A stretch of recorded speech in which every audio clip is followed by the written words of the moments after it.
Et bonjour à tous mes BG Galbé, nouveau clash des BG avec un sujet, avec un binôme d'enfer. Là on peut le dire, oulala, Adolf Hitler et Joseph Staline, le duo de choc, le choc des titans russes et nazis. Déjà, il faut les analyser de quand ils étaient enfants. Déjà, premier point commun, la rudesse et l'intransigeance dans le regard. Avec un Staline, on voit il y a des petits sourcils, il a sa petite bouche pincée, ça adoucit pas son visage. Hein. Hitler c'est différent, lui c'est un petit Dutch kid au visage plutôt arrondi, avec un peu un mauvais caractère, on dirait Tintin, il ressemble un peu à un jeune Tintin très susceptible qu'on a prévu d'escapade dans la jungle bavaroise alors qu'il voulait pécho Heidi, la petite fille des montagnes, et du coup il a pris sa revanche sur la vie après ce phénomène traumatique, hein, on peut le dire, hein, voilà. Alors maintenant, qui est le plus BG des deux? Alors faut quand même le dire, Staline il a une photo qui est tinderisable, honnêtement tu mettrais Staline avec cette photo sur Tinder, il péchauffe là les meufs, beau petit sourcil, super pilosité, super cheveux, il a toujours eu des super cheveux Staline, et là franchement il avait un physique plus doux que Hitler, il avait vraiment un physique plus attrayant qu'Hitler. Là franchement Staline on dirait les phylogènes, le mec est BG comme tout. Hitler c'était quoi son truc? Il avait un visage quand même plutôt on va dire régulier, il avait surtout des grands yeux perçants, toniques, une grande arcade pas trop mal, je veux dire, mais il manque de douceur. Après Hitler il a un regard,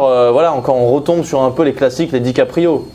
Il aurait pu jouer Titanic lui aussi certainement. Après voilà, il a vite eu un côté renfrogné avec des bajoux un petit peu caricatural et voilà qui lui donnait un côté méchant. Mais Staline, il a aussi vite eu, quand il a vieilli, une espèce de tête qui a un peu grossi. Il faisait le vieux. En fait, il a une tête de vieux daron gaulois de la campagne qui fume sa pipe devant la brasserie du coin, quoi. C'est ça, Staline, il a une tête comme ça. Staline, il a une pilosité. Voilà, c'est un petit peu un mélange entre le Père Noël et Grégoire Ludic du Palmacho. Il a des traits quand même plutôt doux, un peu plus doux qu'Hitler. Dire au niveau de la jawline, les deux, c'est pas terrible. Staline, il a quand même un gros pif. Staline, il y a un côté où il est plus enveloppé, plus doux. Hitler, il est plus rugueux, sec.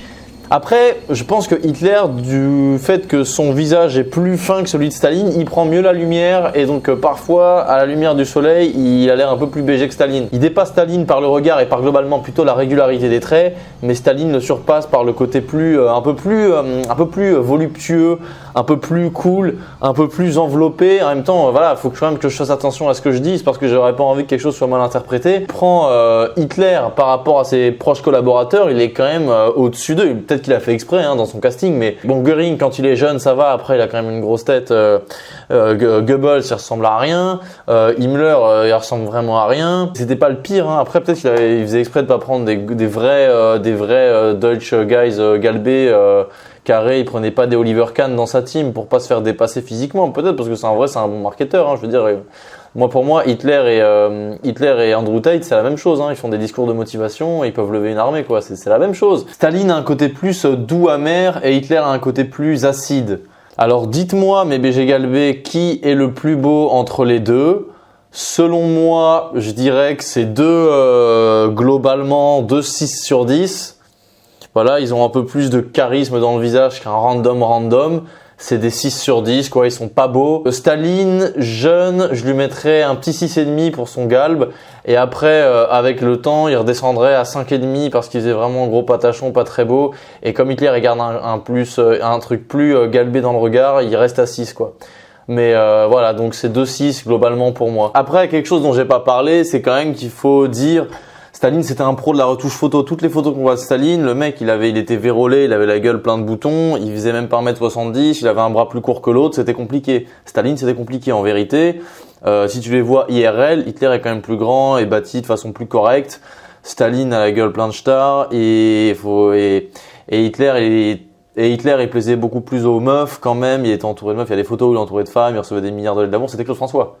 Hitler, c'était Claude François à l'époque, hein, ça faut le comprendre aussi, tu vois. Quand même, je les ai mis à égalité, mais Hitler, plutôt 6,5 et Staline 6. Parce que si tu prends tous ces éléments en compte, il est en dessous quand même, tu vois. Avec tout... Donc voilà, MBG Galbé. Dites-moi ce que vous en pensez et à la prochaine. En description, mon nouveau site, entretien, vidéo personnalisée, ouvrage. Viens faire un tour et bonne vidéo, BG Galbé.